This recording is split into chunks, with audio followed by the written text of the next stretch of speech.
My parents were very young when they got married. They had 4 kids before they were 22. I was the oldest of the 4. My parents sat down at the dinner table one night with the 4 of us kids, and my mom said that she had fallen in love with another man and that she had made a decision to divorce my father, and that was kind of that. I was so mad at my mother. The worst part was that she was going to move away and she was going to take my brothers and my sister with her. And I was going to stay with my dad. He worked all the time, and I basically became the caretaker, the housekeeper, just kind of raising myself. One of the lowest points in my life was sitting in my room crying for hours and hours and just waiting for someone to even care that I was in there, and no one ever came. And at that point, I realized, okay, I have to do this on my own. I left home when I was 14. I moved in with my boyfriend's parents. My boyfriend was 5 years older than me. He had been in the Army. He had just gotten out. His parents came to us and said, you can't continue like this. If you're going to stay together, then you need to get married. 9 months later, I had my oldest son.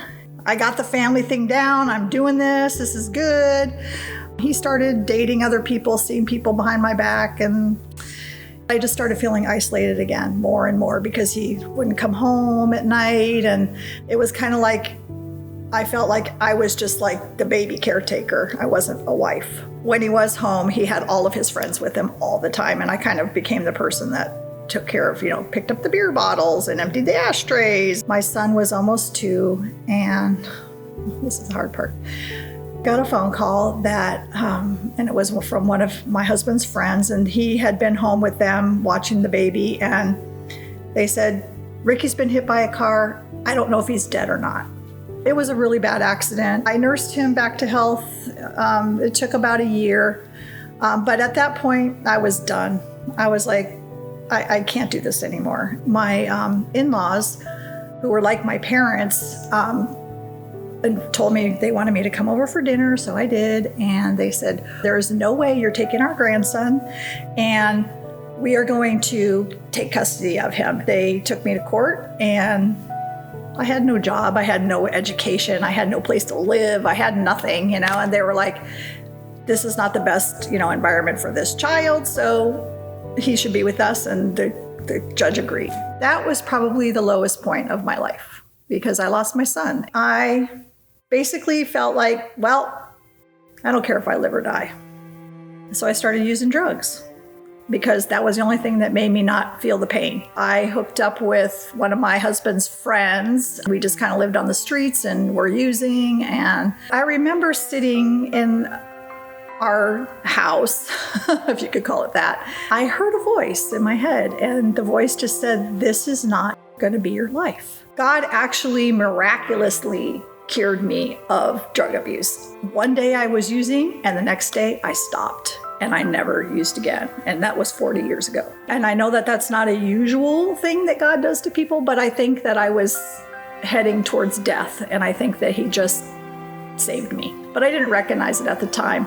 And I kept doing making the same mistakes for like the next 10 years. I was in and out of marriages. I was always looking for somebody else to save me, for somebody to save me. On the outside, I looked like I had it together, just kind of living a regular life, and nobody really knew what my past was, and it was fine. But inside, I was always lost. And then one day, on my 3rd marriage, my best friend, we started going to church.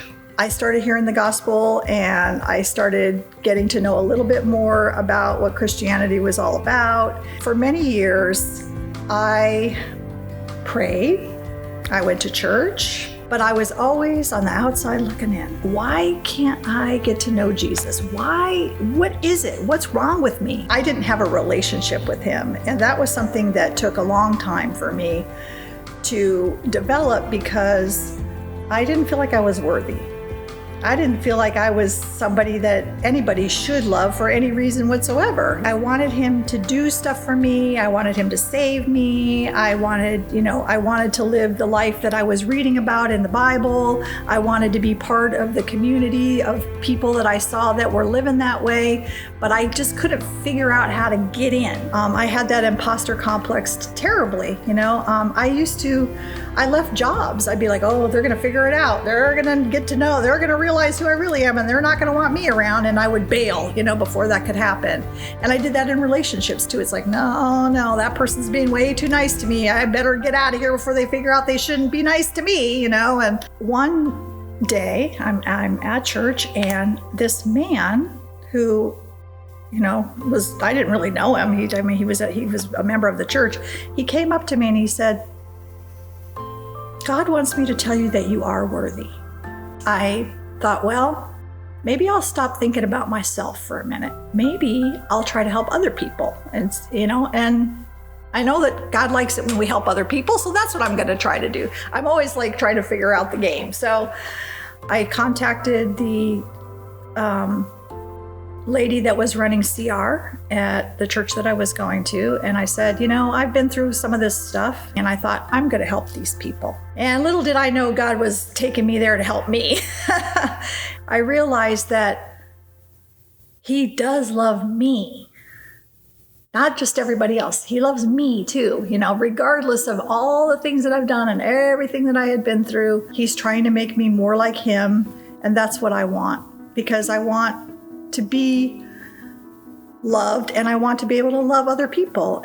When Jesus gets a hold of you and you start seeing the results of the sanctification, it's so amazing to me. I'm just like, this is so cool.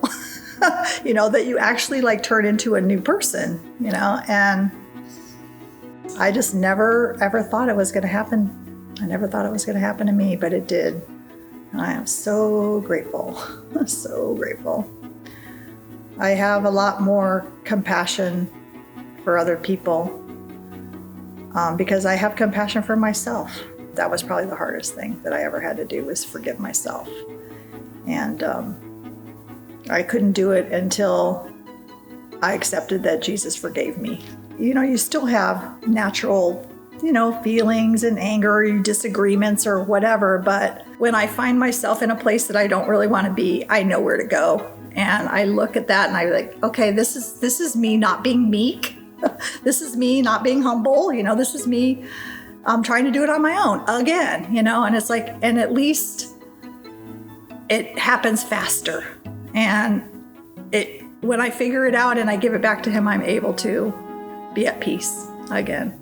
I am not afraid anymore. I'm not always happy about things or consequences. Sometimes there's consequences that come along from a long time ago, relationships with my parents. I have relationships with my siblings. I have relationships with my children that, went through bumpy times, and all of those things have had to be hashed out and worked out, and forgiveness has had to happen. It took knowing that Jesus had my back, basically, to stand up and say to my children, yeah, it's like, it's not cool that, I kept getting married and getting divorced and getting married and getting divorced. It hurt them, it's like all my decisions in my life, they were in the middle of it, so I've had to have some really hard discussions with them. There's been healing. And I have really good relationships with my children now. I had to have the same thing with my parents. It was like there was a lot of bitterness and for a long time I had stuffed it down, and I had really superficial relationships with them that were just fine and dandy, but then when I was ready, Jesus brought it up, and it was like, yeah, nah, you really need to deal with this, and it was painful, but it got done, and the relationships have been healed. I know that there are people who have had people hurt them, that those relationships won't be healed, but that's okay too. I have people like that in my life too, that hurt me, that I don't, choose to have them in my life, but I don't have bitterness over that anymore. So to me, that's worth it. Hi, my name is Lisa. I am a grateful believer in Jesus Christ.